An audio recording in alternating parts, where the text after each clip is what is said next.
This week's Parsha, Mishpatim, is all about civil law and damages, what you might consider everyday court case items in an ancient time. Laws of slaves, damages of people, damages of animals, things like that.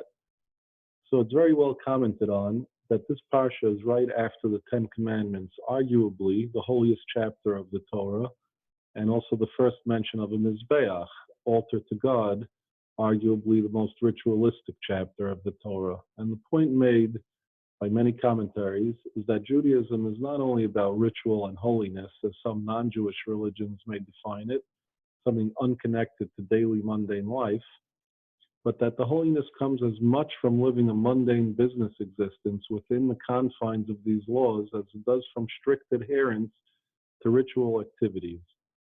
So I'd like to dive into this idea and bring it into our day and age. Many people condemn the Hebrew Bible as anachronistic, misogynistic in its laws related to female slaves and damages to women, and pro-slavery in its laws related to slavery. The truth is, the Torah is not pro-slavery.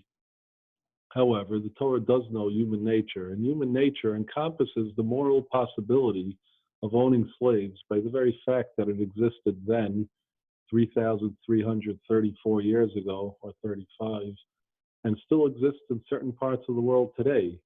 The Torah provides for this and lays down rules for moral and righteous conduct in these matters. And over the years, because of these laws and the inspiration they provided, Western civilization has entirely given up slavery. By the way, now it seems like with the dropping of God, slavery looks like it's about to make a comeback with the successively harsher vax laws seen around the world, especially in Austria and Germany, a really winning combination, those two, and Canada and Australia, two shockers.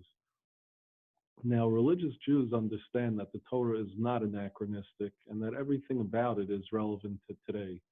For example, the laws of damages, such as ox goring, has implications in all sorts of Jewish court cases, not just ones in which an ox gored another ox, such as, for example, the relationship between levels of carelessness and financial liability, for example.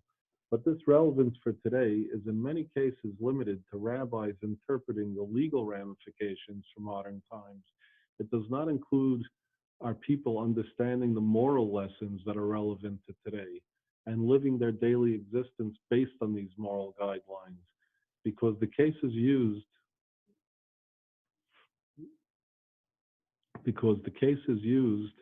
are related to slavery and livestock in an ancient world. We don't necessarily relate in that way, but Mishpatim as a whole teaches us honesty, integrity, truth, responsibility, empathy, fairness, peacefulness, freedom, and consideration for converts, widows, and orphans, among many other moral characteristics. And when people determine to practice these characteristics at every moment during their daily routine, business or otherwise, such as at school, then they are truly living the Torah lifestyle, the Mishpatim lifestyle. Unfortunately, many religious Jews forget to connect these moral lessons into their daily mundane existence.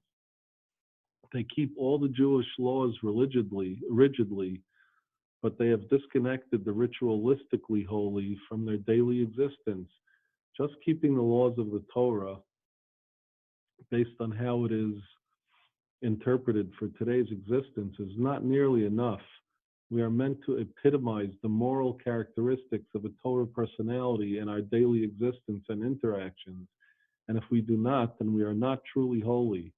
Nowadays, with the breakdown of societal standards and the breakdown of moral character, more than ever, it's critical that we determine to live our daily lives with these characteristics in the forefront of our minds, to watch what we say and make sure it's truthful and unhurtful of others, to be vigilant against damaging our friend or neighbor, to stand up for someone that is being taken advantage of, to seek to make peace between two fighting individuals, to take responsibility for our actions, to fight to make the beautiful and holy world that God pictures for us with every one of our actions and interactions, instead of standing by through inaction and inattentiveness and letting the unholy world reign in its stead. Each one of us is fighting this fight on their own battlefield, and everyone is integral to this fight. And if enough of us are winning on our own battlefields, then we all win because there is a multiplier effect. I always found it fascinating that nowhere in the Torah is there discussion of a reward in heaven or a punishment in hell. This is so odd that it caused many early Christian theologians to conclude that Jews did not believe in heaven or hell. This is obviously false. But what we can say for sure is that God tells us in the Torah that if we keep the Torah teachings, we will have a beautiful existence here in the physical world. And if we don't keep the Torah teachings, we will have a horrible existence here in the physical world. The reason is that when a society practices the moral characteristics mentioned above in their daily affairs, the inevitable result is a blessed and prosperous society. And when society drops these moral characteristics, the inevitable result is a cursed and poor society. Shabbat Shalom from Teaneck, New Jersey. May God grant that I return soon to our holy land, the land promised to us as our inheritance, and the land where my wife and children wait patiently for my return.